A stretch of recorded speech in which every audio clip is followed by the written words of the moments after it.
రెండేళ్ల నమ్మకం అభివృద్ధి సంక్షేమం జిల్లా స్థాయి కార్యక్రమం స్థానిక శ్రీ వెంకటేశ్వర ఆనం కళా కేంద్రంలో కలెక్టర్ కీర్తి చేకూరి అధ్యక్షతన నిర్వహించారు. రాష్ట్ర జల వనరుల మంత్రి నిమ్మల రామానాయుడు, పర్యాటక శాఖ మంత్రి కందుల దుర్గేష్ ముఖ్య అతిథులుగా హాజరయ్యారు.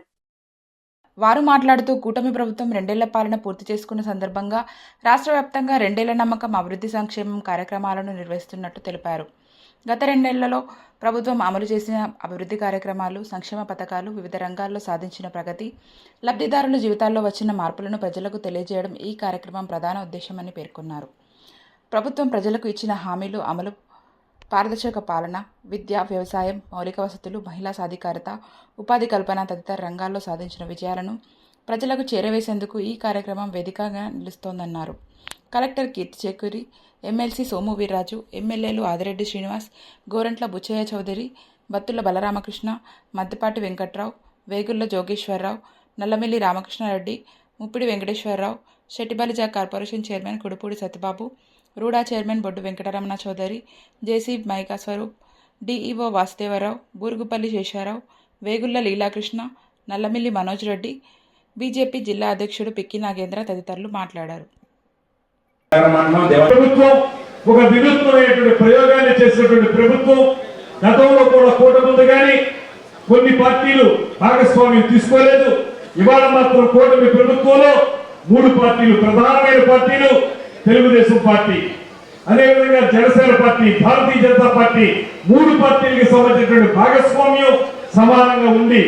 3 పార్టీలు కలిసి అద్భుతమైనటువంటి పరిపాలన అందిస్తున్నటువంటి ఈ శుభ సందర్భంలో దేశంలోనే గ్రేట్ విజనరీగా పేరు పొందినటువంటి మన ముఖ్యమంత్రి వర్యులు, పరిపాలనా దక్షులు, రాష్ట్రాన్ని ఆనాటి అవిభాజ్య ఆంధ్రప్రదేశ్ కానీ ఇవాటి విభజిత ఆంధ్రప్రదేశ్ కానీ అద్భుతమైన రీతిలో ముందుకు తీసుకెళ్తున్నటువంటి దార్శనిక నేత ముఖ్యమంత్రి చంద్రబాబు నాయుడు గారు ఒక పక్కన, మరో పక్కన పేదవాడికి అధికారం కావాలి కానీ రాజకీయ నాయకులకి కాదు, పేదవాడి కళ్ళల్లో ఆనందం చూడడానికే పార్టీ పెట్టాడని చెప్పి ఆ పార్టీ ద్వారా కార్యక్రమాలు రూపకల్పన చేసి కూటమి ఇవాళ నిలబడడానికి ప్రధాన కారకులైనటువంటి కొన్నిదల పవన్ కళ్యాణ్ గారు ఉప ముఖ్యమంత్రిగా, మరోవైపు వీరిద్దరికి పైన సంపూర్ణమైనటువంటి సహకారం ఇస్తూ అటు పోలవరం ప్రాజెక్టు కానివ్వండి, ఇటు రాజధాని కానివ్వండి, రాష్ట్రానికి సంబంధించిన ప్రతి కార్యక్రమానికి కూడా ఇతోధికంగా సేవలు అందించి సహకారం అందిస్తున్నటువంటి ప్రధానమంత్రి నరేంద్ర మోడీ గారు పయనించి ఇలాగ ఈ 3 పార్టీల నాయకులు కలిసి ఒక సుపరిపాలనని ఈ రాష్ట్రానికి సంబంధించి సార్వత్రికమైనటువంటి అభివృద్ధిని సాధించడానికి చేసే ప్రయత్నంలో భాగంగా మేమందరం ముందుకు వెళ్తున్నాం అనేటువంటి మాటని మీకు మనవి చేస్తున్నాను. 2024లో మనం అధికారంలోకి వచ్చే సమయానికి మనందరికీ తెలుసు ఆర్థిక పరిస్థితి ఎట్లా ఉందో. వెంటిలేటర్ మీద ఉన్నటువంటి ఆర్థిక పరిస్థితిని ఈ రాష్ట్రానికి గత ప్రభుత్వం వారసత్వంగా ఇచ్చినటువంటి పరిస్థితి.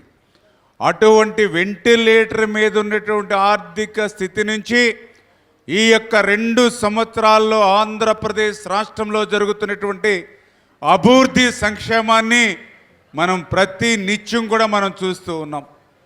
అందులో ముఖ్యంగా 200 రూపాయల పింఛన్ని ఆ రోజు 2000 రూపాయలు చేసింది చంద్రబాబు నాయుడు గారు.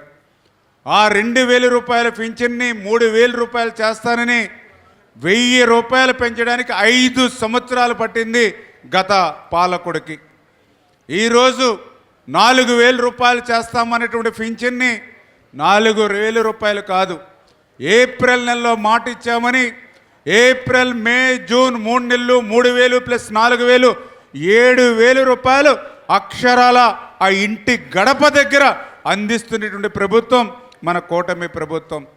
దివ్యాంగుల పింఛను 5 సంవత్సరాల్లో 3000 రూపాయలకి 1 రూపాయి పెంచడానికి మనసు రాల గత పాలకుడికి.